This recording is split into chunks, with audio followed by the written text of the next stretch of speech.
My name is Jason JROCK Houston, and you are listening to Chaotic Riffs Magazine. Our special guest tonight is Guitarist Ethan Brosh, and we can be found on the web at www.chaoticriffs.com. Thanks for joining us tonight, Ethan. How you doing? I'm doing great. Thanks for having me, Jason. Now, Appreciate it. Yeah. It's great to be talking to you. Now, of course, your latest album, which is entitled Conspiracy, comes out February 16th. So, Why don't we start off telling us a little bit about the new album? What fans can expect from it when it gets released in 2 weeks? Sure. So the new album was a long process, about 3 years of a lot of writing, a lot of obviously recording and then mixing and doing a lot of revisions for the different mixes and mastering, and doing revisions for different masters. It was a very lengthy process. I wanted to get this right this time, and I want to get it right every time. Yeah. But what I'm saying is, this is not just a quick, little project, or you get a few guys, you write some material, you jam on something, you get in the studio, you record it, somebody mixes it, and there you have it. You got an album. It wasn't like that. It was. For me, this is the real deal, because I really spent a lot of time and a lot of money and a lot of effort until I was happy with the results. And I'm actually, compared to my first two records, it's obviously it's similar. It's in the same style. It's guitar instrumentals and it's hard rock. But I think that this time I really got a much better balance of the amount of melody that you're gonna hear on this record, and all the craziness that usually is associated with this style.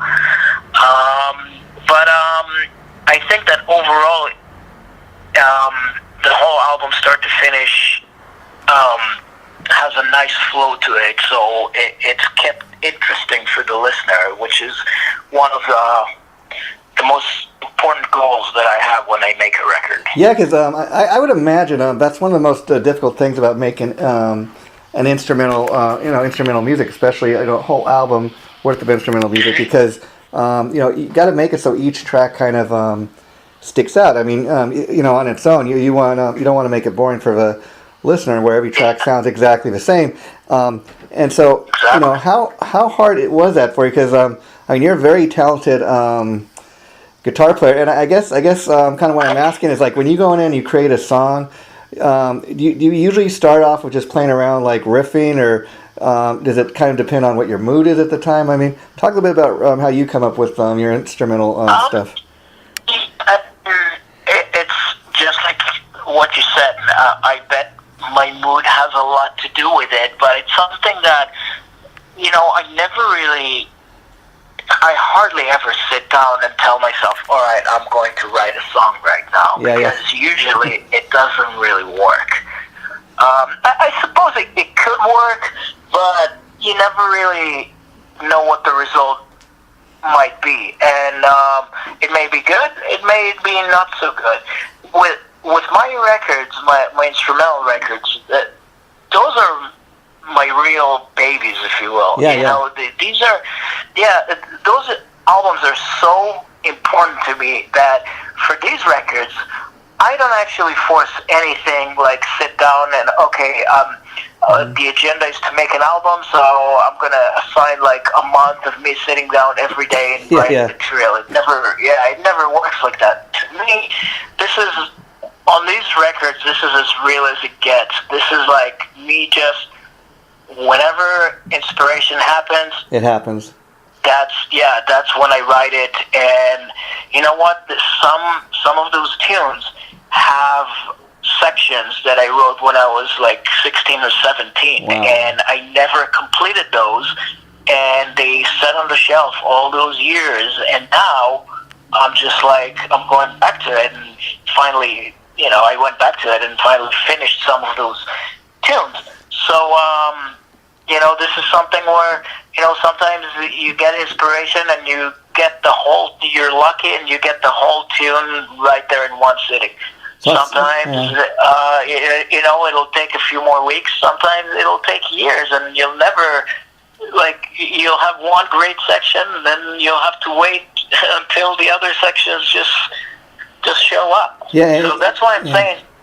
Yeah, go ahead. Oh, I was just saying, and we were kind of talking about how hard it is to come up with great instrumental music, but I would think too at the same time, there's a little more freedom in the fact that if you were in a band that had was vocal based and it was based around lead singer and that, the music has to kind of fit the lyrics and that. Where kind of what you're doing, you have a little more freedom going there and kind of like you said, whatever comes out, and you either like it or you don't. Yeah. But then the other side of it is that it's all on me, and I have to write everything. Mm-hmm. There's not a singer where, there's a lot of bands where if you have a great singer and if you have a great guitar player who writes music, mm-hmm. For me it would be really easy to just write a bunch of riffs, give it to a singer, and then tell the singer, you know what, you come up with the melodies and the lyrics and everything else, and then we just go into the studio, we jam on that, and here's the record.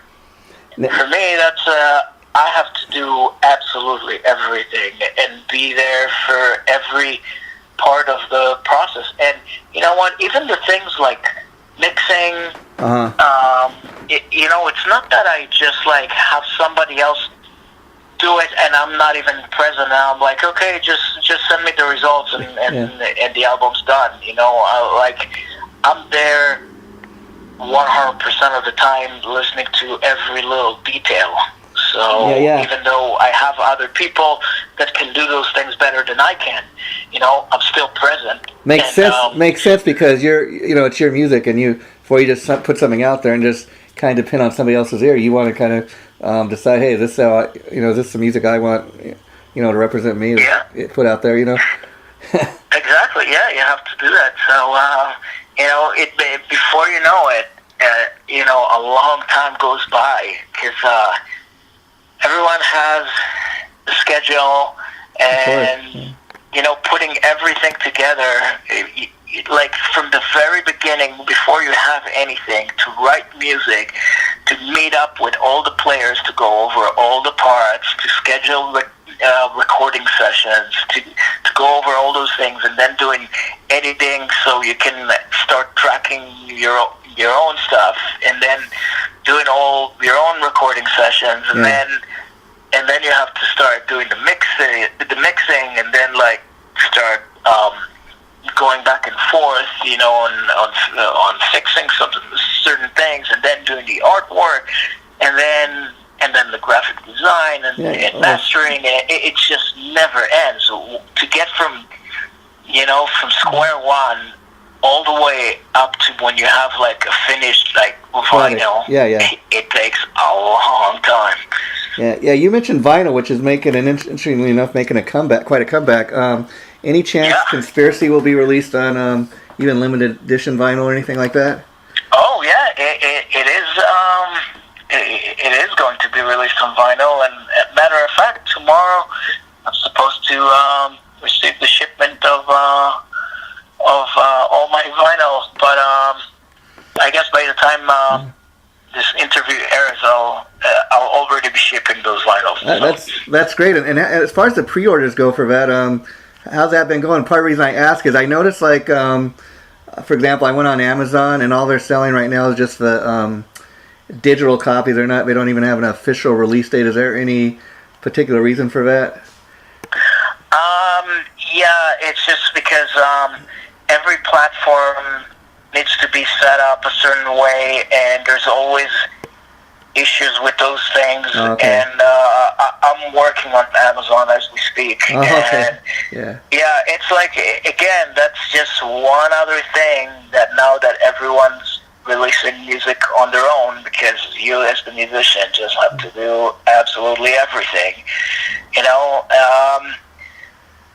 I have to deal with that too. I have to deal with the mixing and the graphic design and going back and forth with the artwork, and then distribution and dealing with Amazon and with iTunes and all that, all of those people. By the time I get to sit down and actually play guitar, you know, which is I wish we lived in a world where I could just play guitar and write my music, and other people would, you know, take care of the other things, and that's what actually is supposed to be like, you know, like there used to be record labels that would do all those things, and people that would do all those things, you know, and that's a different side of it.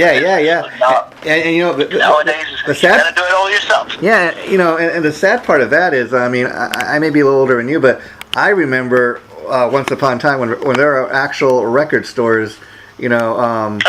You know, not just Tower Records. I mean, that was a great store in itself. I mean, you could go and find anything there. And what's sad is, like, recently I was at a local Best Buy. I like to go just look at music, you know, check out all the new releases. They usually have a good selection of that, at least. And the guy was telling me, oh, we're kind of downsizing, and, you know, come this July, Best Buy isn't going to be selling any more CDs. We'll still be happy to order whatever you want online, or, you know. It's just a real sad state of affairs, you know. Because I'm still an old school guy. I like to hold a CD in my hand. I like to read, you know, who are the other musicians on the album, who wrote the songs and all that, and who produced it. So I hope at least as long as there's places like Amazon where people can go online and either, you know, even buy directly from artists like you, that you know, people will still be putting out CDs. It's very sad that as great as technology is, sometimes it kills things, you know.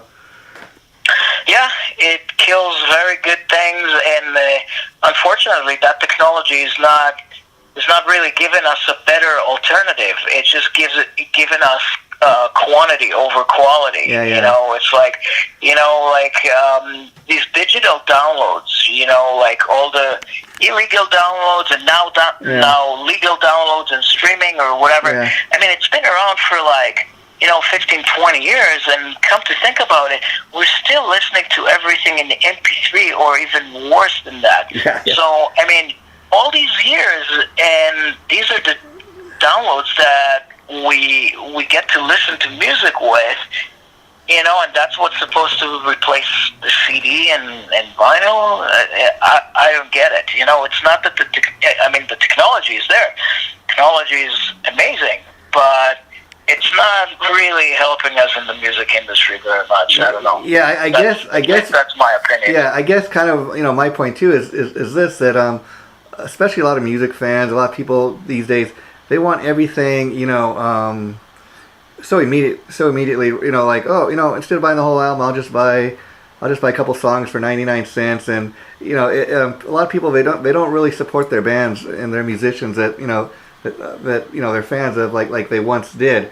I mean, a lot of times these days, people, if they even put out new music, it's just, okay, we're gonna put out a new album so we can go out and do some touring. But a lot of bands, they just have decided, you know what, we're just gonna live off our catalog of music. Nobody's buying CDs. We're not gonna make any new music. That's why I do have a huge amount of respect for guys like you, you know, Ethan. Even with the music industry being what it is, that continue to put out new music, because, you know. I'm sure if you can, I'm sure if you even said, you know, I'm just going to live off my catalog music, I'm sure people would come still check out your live shows and that. But I think it's cool that you continue to put out new music for your fans. Well, thank you. I appreciate it. I mean, you know, me as a musician, as an artist, you know, I just feel like I have to continuously create something, you know, and for me, it would seem weird not to write music and record music and actually make albums. It's just that the business is you know, affecting all of us. In many ways. In those ways, and it's, you know, and I don't blame any individual, you know, if they don't buy anything, because I don't think it's their fault. You know, I think that people would buy music if that's how the system would work. You know, it's not that people just don't want to pay for it. It's I blame people like Google and Apple and the giants that are actually forcing the whole industry to be this way, and they're the only ones who make money off of it too. So, and oftentimes they make more money than the actual musicians that made the music, which is very sad to me. Oh, absolutely, yeah. I mean, they walk away with all the money. Yet, you know what? God forbid we'd say anything bad about those people because we love our Google and Apple. And, they'll give us all the, all the stupid apps that we all use all the time. So. Yeah. And so now correct me if I'm wrong, Ethan, but the new album, was it produced by Max Norman? It was mixed by Max Norman. Okay. Yeah. Okay, and so I know you worked with him before. What was he like to work on the new album with? Oh, it was awesome. Max and I became very good friends. He mixed my last record, which was a few years ago, and we've been in touch ever since then. And he came to a lot of my shows around New York, and we're very good friends. And I spent like 10 days with him in New York City, working on mixing this album, and this was a fun hangout. But it was also a lot of hard work, a lot of long hours, and with a lot of attention to really minor details that will drive you insane at the end. And also, we had a lot of revisions later on, and it kind of drove Max insane until everything sounded like I wanted. But the thing is about Max is that he's also a perfectionist, and he doesn't want anything that's not absolutely as good as it possibly can be. So we're very similar in that way. And we just stuck with it until we both were happy with what we were hearing. And I'd imagine in the time you've known him, he must have shared some stories about his heyday working with Randy Rhoads and Ozzy on those first two albums. Of course. And how exciting is that to know that, hey, this is a guy that worked with the legendary Randy Rhoads. That's got to be an amazing thought popping in your mind. I know, absolutely. And Randy and Jake and Megadeth and so many of my favorite records, bands and players, and he did the first Lynch Mob, Wicked Sensation, which is one of my all-time favorite albums. It's I love hearing those stories. Heard a lot of stories from him, from Jakey, from Carmine. Oh wow!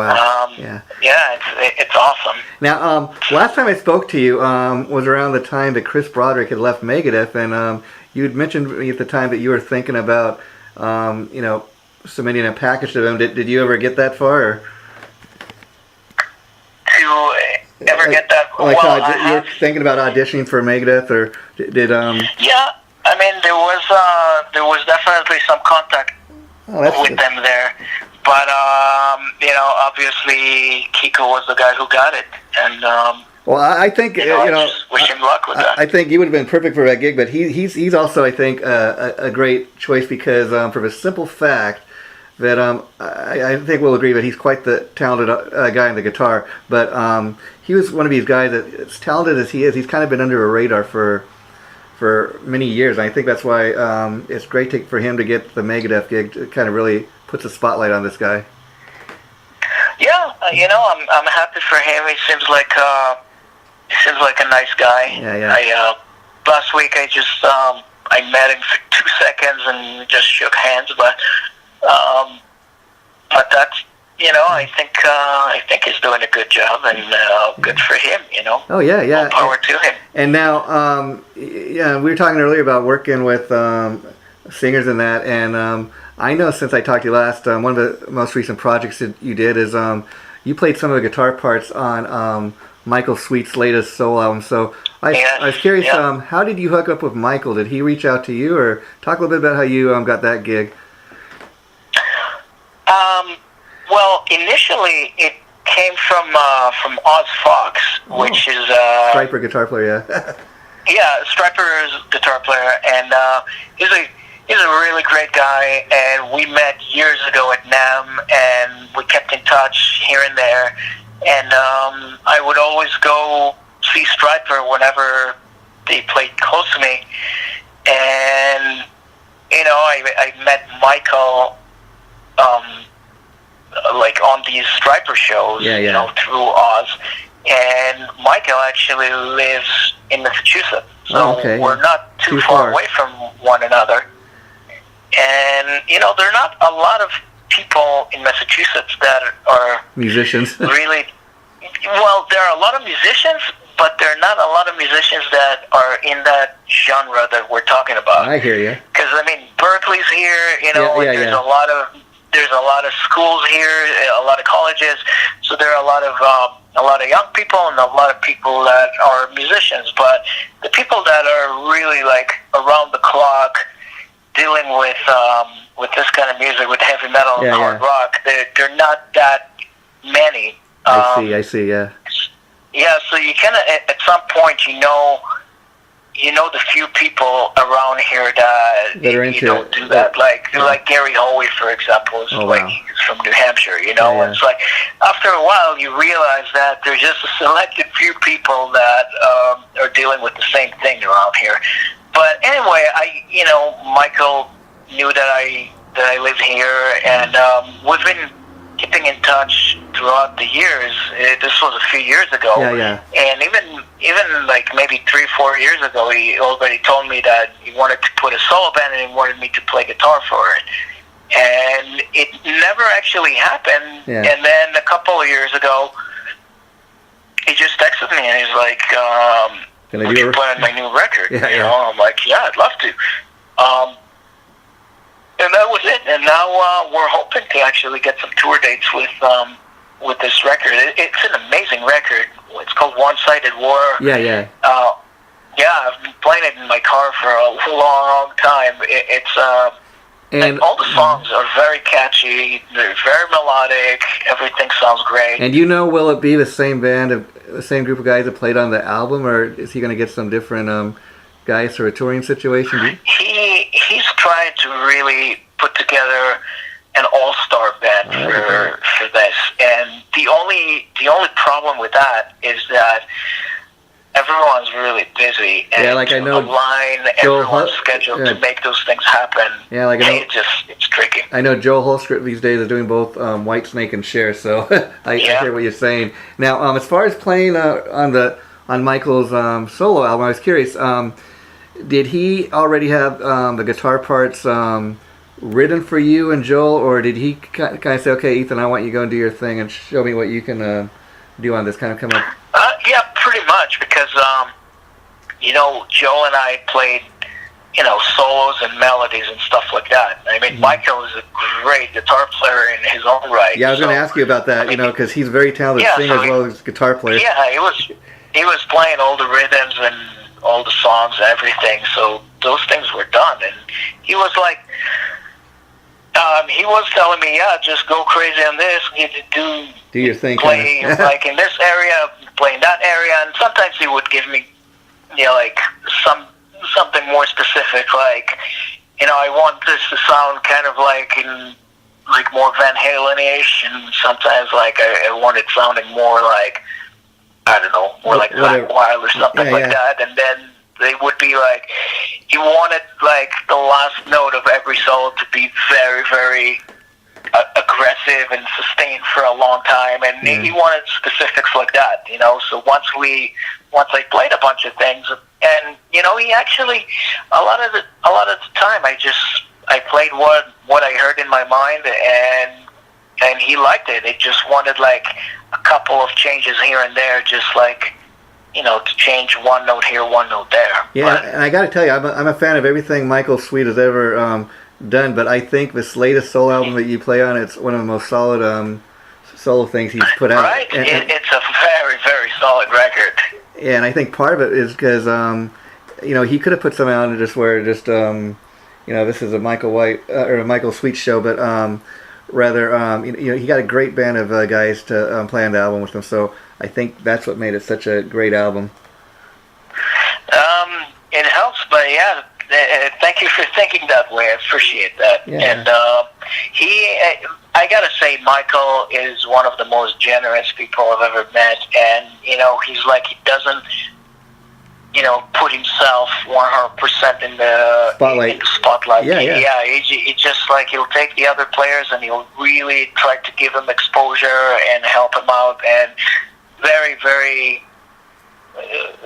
very generous, very nice guy. So let me ask you now, like you said, when you go in and do your own records, typically it's only you in the studio. So how fun was it for you to get in there and actually be not just trading riffs with Michael, but playing with other musicians where, this is, okay, what's the actual band here, as opposed to me doing everything? It's easier, because... Got people to fall back on.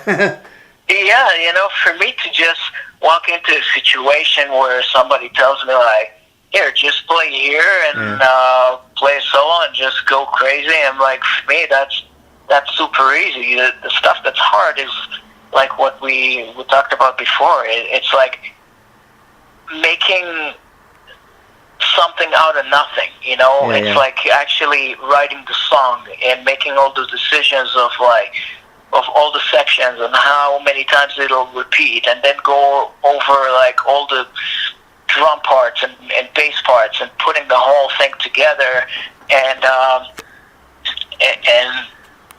going from square one to a finished product. That's really what's hard. For me, like even with my own album, I had I wrote all these songs, I started recording them, I didn't even worry about the solos, Then at the very end I was like, oh, okay, I'm just going to play a bunch of solos, and that was the easy part.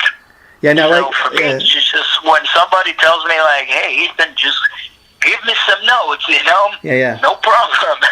And then, like I said, instrumental music, the interesting thing about doing that, besides just, getting a great sounding record, I'd imagine it's quite different attending like an Ethan Brosh live concert. As great as the rock shows you may put on, you got to still at the same time be able to keep the audience, keep their attention going. So let me ask you, because I like a lot of people, I've been to concerts and I've seen Aerosmith and Whitesnake and all these other great bands and Motley Crue, and everybody's singing along, chanting every word for word to the song. Now they come to an Ethan Brosh show. This is instrumental, but do you still kind of get the idea that the fans in the audience, even though they're not singing along, they kind of, you can see that these guys actually know my songs. They're kind of humming along the tune. No, I think that live is actually where we really shine. Because first of all, if you see my band in the middle of a bill of a bunch of other bands, it's something that right off the bat, get your attention. It's very different. It's like it just stands out because it's so different. But then we actually do some songs with vocals. We'll play a bunch of covers. We'll do like Maiden songs and Whitesnake songs, and we'll throw in whatever we want, and we'll change it. Every tour will have different songs, and we'll play those songs very, very accurately as well. So it'll sound, except the vocals are not exactly like the singer, but everything else, will sound exactly like the original band. And then everything else, it's instrumental music, which you don't get to see live too much, very much. Unless you're going to see Steve Vai or Joe Satriani or something like that. Exactly. But where else do you see like four young guys with long hair that are really into it 100% and doing it with all the pyrotechnics and lots of jokes in between songs? This is something that's very different than anything that I've seen, and I've seen everyone. I've been to a million shows. I gotta tell you, Ethan, one thing I really dig about you besides your music is like anybody that's gone on your Facebook page. I think that if you'd been around like in the '80s, like say Warren DeMartini and all these other great players we have, that you would have been just as big. But like you, I love the fact that you are one of these guys that's really into what he's doing, not just musically, but I mean, look at any of the photos on your Facebook page. You look like a rock star. You got that look, and I think that's just as important because a lot of these, I think a lot of what's missing in rock music today in the rock scene is we don't have the guitar heroes so much like we once did, and I think that's why I think it's very important to have guys like you still putting out this type of music, because a lot of these newer bands are like, oh, we don't do guitar solos. I'm like, why not? Entertaining. Yeah. So I think it's great to have a guy like you on the scene, and I think that's why people are into what you're doing, because it is so different. Well, I'm glad to hear it. I'm glad some people are appreciate it, because I do think that the look is part of the package. It just enhances the show and the product, and it's always been a part of it. Yeah. And nowadays, it's not taken so seriously anymore, and people are just think that they can be dressed the same way they do their shift at Starbucks and then go on stage and wear the same things. And it's not, in my opinion, that doesn't really work like that. And I mean, I do spend a lot of time and a lot of effort on that too. I mean, I was in LA last week and I spent over $600 just buying clothes and stuff, Yeah. Yeah. And so, getting back to Conspiracy, are there any plans to shoot a video or anything, or? Oh yeah, there are a couple of brand new music videos that literally, as soon as I'm done talking to you, I'm going to pick those up from my video guy. And those two videos, we spent so much time and effort on them that one of them is coming around the release date, and then the next one is coming out like 2 or 3 weeks later. But those videos are my absolute 2 best music videos, and they look so killer. I'm really excited about those. I can't wait. I can't wait to check that out. But that kind of reminds me about one of my all-time favorite guitar players is like Steve Vai. I remember when he put out his album Passion and Warfare. That was like the most one of the very first solo things he did, and he put out a music video for a song "The Audience Is Listening," and he kind of like what he did with Yankee Rose. You listen to that riff, and it just almost is speaking to the audience, and he kind of does his thing, and I thought, how cool that this guy can make instrumental music so cool, and his stuff is so cool that he can actually doesn't even really need to have a vocal track, and he did a great looking music video. So I think again that's just the power of music. Now I wanted to ask you, with Conspiracy, do you play all the instruments on the album? Do you have anyone guesting on the album? Yeah, actually, one guest that I'm so happy that he played on the record is Satchel from Steel Panther. Oh, okay, yeah, I think I read. Okay, yeah, and I understand you're a huge fan of him, but have you ever met him personally, or until you actually got him to come down and record with you? Well, he lives in California and he's always busy on tour and whatever. I have met him a bunch of times personally, but the recording itself was, all online. But okay, I got you. Yeah, this one. I mean, it was such a good experience working with him. He's like the most chill guy you can imagine, and he's like, that guy's a real freaking genius. He's so good at what he does, playing guitar and composing music, and he's like one of the funniest people you'll ever talk to. It's just like the guy's he's got a serious brain on him, that's for sure. Yeah, I don't know if you know the whole history behind Steel Panther, but I'll tell you, interesting thing about Steel Panther, the lead singer used to go by the name Ralph Senez. He briefly played in LA Guns with Tracy Guns, and before that, he got his start out here in LA in the Van Halen tribute band, like the premier one at the time called the Atomic Punks. Yeah. And he was making more money doing the tribute thing than he was in LA Guns, so he actually went back to the Atomic Punks, and then now these days he's going by Michael Starr, of course, and he's the frontman for Steel Panther. and they're not. The great thing about Steel Panther is, as much of a tribute act as they are, they do original music. It's kind of just tipping their hat. They're kind of a tribute to the scene, the '80s rock scene. But they got they're doing their own original thing at the same time, and Michael Starr and the rest of his band, they're laughing all the way to the bank. I just love it. Oh yeah, and rightfully so. And I'm very happy for them, and they deserve it, because they are the real deal nowadays, and they do it very legitimately. So I mean, some people just write them off as like, oh, they're a joke band or whatever. Yeah. Well, I mean, they are really funny, but the music is top notch, and the delivery and the shows, it's very well done, and they deserve it. And we need more bands that can play like that and have great songs, and, even if it's not. Yeah, and I think part of the reason it works too is because, as much of a joke band as it may be to some people, this music people think died out, years ago. But these guys are playing they're creating this music. They're playing it from their hearts, and they don't necessarily care what's popular. This is what they're into. No, and that's exactly the statement. And thank God it's selling. Yeah. The BS that's popular out there right now. That's another reason why I love them so much.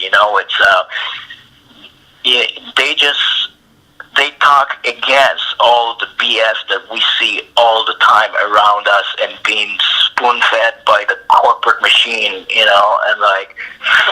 Yeah, that's why Steel Panther is awesome, and Satchel is pretty much the mastermind behind all of it. So the fact that he played on my record makes me very, very happy. I'm very grateful to him about that, and I think that will be something really interesting for people to hear him in a slightly different context. And can you tell us what song he plays on? Yeah, he played on the song Tomb of the Gods, but you'll have to actually get the whole album in order to listen to it, because it's not, I mean, one of my music videos, the first music video, will be for that same song, Tomb of the Gods, but it's not going to be, it's not the version of the music video, and it's not the single version, it's the version that you'll get on the CD or vinyl, or if you digitally buy the whole album. Now that's a cool little thing to do. Is that something you purposely kind of set out to do to make the album a little more of a collector's item, or because I think that's no, it just ended up this way in the end. It just made sense at the time for him to play on that particular tune, and then I realized that's the tune that I really need to make a music video of, and make it the single. But then I'm like, you know what? I'm just gonna have two versions of it, because I'm not gonna. Yeah. Well, and of course, you guys are both very busy with your own careers, but any chance, like, if you cross paths while you're on tour, that you may have him come up and like appear at a show or something, or jump up and do that song on stage if everything comes together for that? I don't know about doing that particular song, because that requires the whole band of knowing it. But it's like Steel Panther always have some guests on stage or whatever. So I don't know. Never say never. I'm like, you just never know. I'm not gonna force anything like that. But I'm still gonna go see Steel Panther for years to come, and I'm sure at some point something is bound to happen. Okay, and getting back to Conspiracy, I was curious. Now you mentioned Satchel's on the album, but do you have any of your band members appear on the album, or you? Yeah, my whole band is playing on the album. Which is the live band that you're gonna see. You're gonna see it on the road. We're going on the road actually a month from now, like beginning of March. We're going out on the road supporting. Ross the Boss, the original guitar player of Manowar. How cool is that? Wow. Now, you and him have known each other for a while, is that correct? A little bit. I met him a few times here and there, but I don't know him too well Okay. Just yet, but he's a really good guy too, so I'm looking forward to doing a whole tour with him. Yeah. I mean, I love what he did with Manowar, but I love how he's kind of reinvented himself. Both with he's got a band with Sean Peck, Death Dealer, and then he's got what he's doing on his own, Ross the Boss. So Oh yeah. I love it. He's still out there doing it. Yeah, I saw Sean Peck last week too. Yeah. Oh. And so, who's endorsing you these days? Because I did see that you appeared recently at NAMM the last couple of weeks. Say that again? I said, who's endorsing you? Because I did see online that you were at NAMM, the last couple of weeks. Oh yeah, I've been with a company called ISP Technologies for about 10 years, and they make some of the greatest guitar equipment that any guitar player could ever have. Oh, that's awesome. Yeah. Nowadays, there's a lot of guitar players that are playing with the X Effect or the Kemper or whatever. And there's a unit made by ISP Technologies. It's called the Theta. And it's a digital unit just like the Kemper and the X Effects. The only difference is that this one sounds a lot better. Okay. Now, Ethan, I know last time I talked to you, you also mentioned that you played in a band with your sister. Is she in your solo band, or do you guys? I thought you guys had another band that you played in together. No, she used to play in my solo band a few years back, but now she's in Vegas. She's doing her thing, pop gig in Vegas, okay. And we haven't done anything musically together in quite a while. But again, never say never. Yeah, and because you're so busy with your own career now. Did I also see on Facebook that I don't know if this was just a one-off gig but I thought I'd seen that you also were part of a Bon Jovi tribute. Yeah, this is something that, I've been doing on the side for years, and that's one thing that always keeps me busy, in shape, playing on stage and doing things like that. So, yeah. And what's that band called? What's that band's name? Can you tell me? That band is called Living on a Bad Name. Oh, okay. And you guys are based out of Massachusetts? Besides just the Bon Jovi, we do a lot of 80s metal covers. We'll do a lot of Van Halen and and Billy Idol and how cool Def is that? Leppard and whatever. So it's kind of like the way Steel Panther was before they were Steel Panther, doing all these covers. We do a lot of those things too. And that's got to keep it fun for you because, like you said, as great as I love a lot of these tribute bands that they really look the part and play the part. Kind of like we were talking about earlier. I think it's great too to have a band kind of like that where you're not just playing all Bon Jovi music, you're getting to, that way you can be constantly changing the set, and that makes it that much funner for the guys in the band to, we're going to do something different. Oh yeah, absolutely. Yeah, we play the music we love, and we make it fun. And so, and the crowds dig it, We've done some really nice big shows with that band too. And so the tour with Ross the Boss, is that, do you know how many dates that is for? Is that going to be kind of a major tour, or is it just going to hit select cities?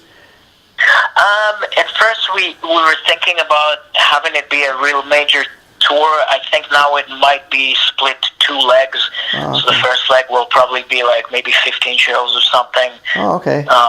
And go from there. And then any chance you'll be doing any headlining shows, or does that kind of depend on how the album sells? No, I don't think it really depends on that. I think that I will, depending on what ends up with that second leg with Ross the Boss. Oh, okay. If we end up doing that, great. If not, then I'll just have my own shows. And how many either tunes, way, I'm going to be out there. Okay, and how many tunes we get on the new album? Is it like 12 or 13 or something like that? How many songs? Yeah, how many songs? I was just kind of curious on the new album. Technically 14. Technically 14. There's like an intro that it's literally it's number 1 on the CD, but I see it as kind of like an intro to the next tune. So it's like 13 or 14. And do you have any? However you want to look at it. Do you have any idea as far as the live show? Like, how many songs are you going to put into the set off a new album, or are you going to try to mix it up a little with all 3 albums? I will mix it up, but I will obviously focus more on the new one. Yeah. Probably, I don't know, maybe 5 off the new one. Okay. And then, there's certain things that I always have to play from, my first album and a couple from my second album. Then we also have the covers, the vocals, not to offend anyone who has to have vocals. So yeah. I mean, it kind of goes, especially with an act like you, it kind of goes both ways. I mean, you could probably get out there and just kind of say, okay, we're going to do Here I Go Again by Whitesnake, but we're going to give you the instrumental version. Probably just as many people would, love that. Now, on that note, I was kind of curious, would you ever consider, like, putting out a covers album, or would you rather, like, do your own original stuff? I mean, just for a one-time deal, like... No, I mean, I wouldn't mind recording covers if it actually made sense. I hear what you're saying, yeah. Business-wise, otherwise I love playing those things live when it's fun to play it. To actually sit down and record the whole thing all over again. Yeah. If I really had a reason for doing it, enough time to have something that I could really add to it. Otherwise, you can never really beat the original. That's so true. So, yeah. If it made sense, business-wise, I would do it. I love, I grew up on all those songs. I have nothing. I don't look down at covers. I hear you. I have to be original. I hear you. Now, I know the last thing you did is you put out it was kind of, I think, only available through your site, a live album. I was kind of curious talk a little bit about the live album, why you kind of made it like a limited release like that.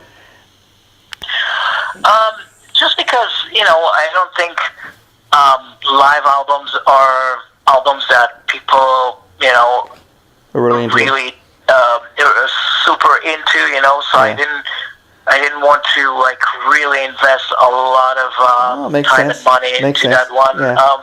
But you know what? It's a cool one. You'll really get to feel like what it is that you do. Well, not exactly, but you'll get the vibe of what it is like hearing our show. Yeah. And I think it has a cool package and a cool album cover, and I have some CDs like that I'm selling on the road. Okay, and I was going to ask you, now that you got three solo albums under your belt, you give any thought to maybe year two down the line putting out a DVD of different videos and different live shots and like a live concert or something like that? Yeah.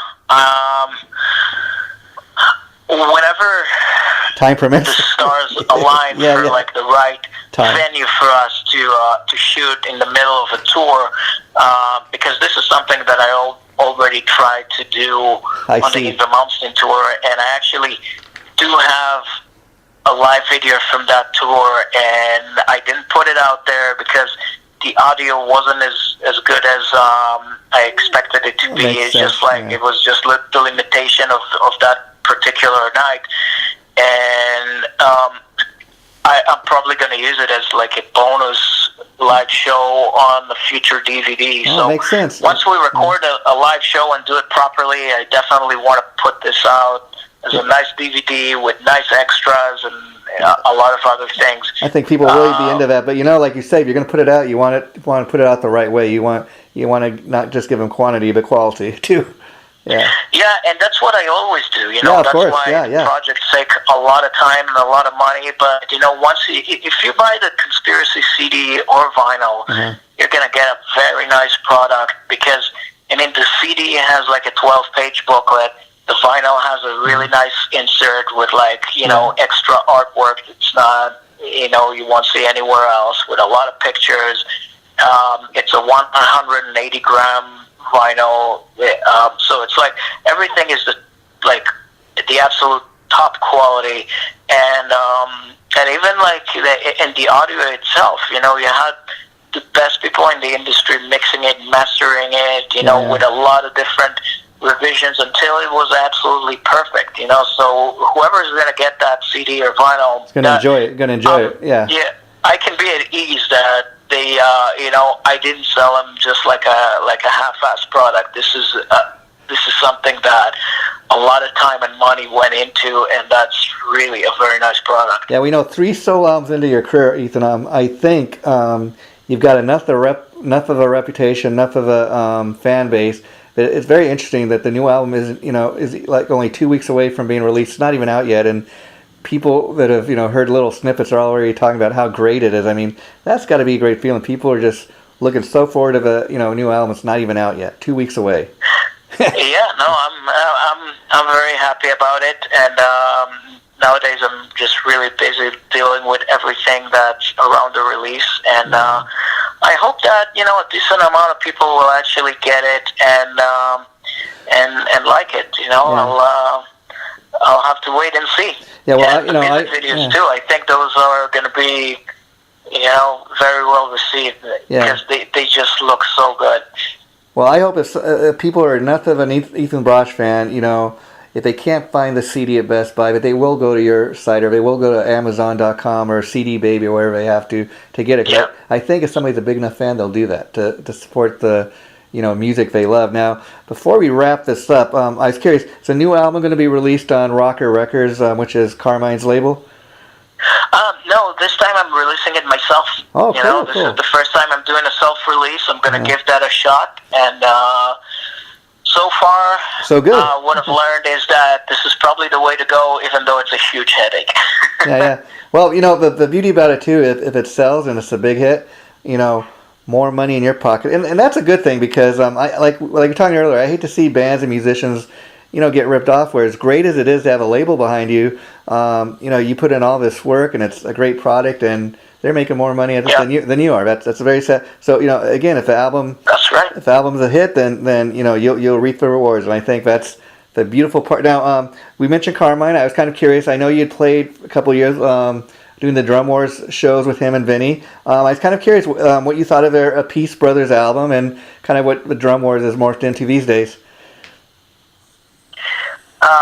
What I think about the CD? Well, I guess what I'm asking is kind of, I know you had played with Carmine and Vinny doing the Drum Wars things, for a couple years. You were part of a live band, and they put out this great album where you got a lot of guest musicians. I think it's a great album.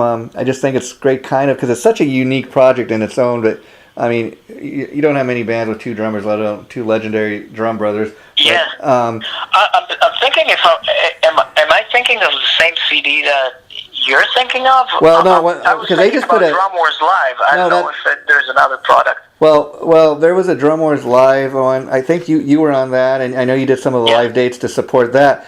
But Vinny and Carmine, they recently released an album under the name of Peace. The album is Sinister, and they got guys like Paul Shortino, obviously Jim Cream, and a couple other guys. I don't know if you had a chance to hear it, but that's kind of what. No, I didn't even know about it. Yeah. Okay. So, so I was curious. Do you have any contact with them at all? Are you still doing any of those shows with them? Sometimes. Yeah. Oh, okay. I don't know. I haven't played with them in a while, but but you would have. Sometimes. Yeah, sometimes I see Carmine, and I'll talk to him, and he actually sent me an email to just congratulate me on the new CD, and my manager is also in contact with him. So we're still in contact. Okay, we're still in contact. Yeah.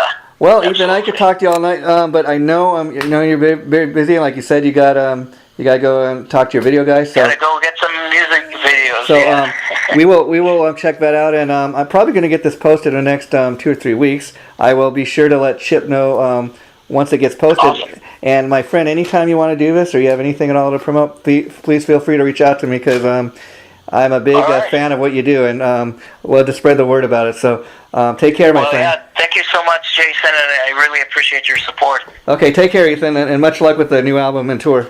Bye-bye. Thank you.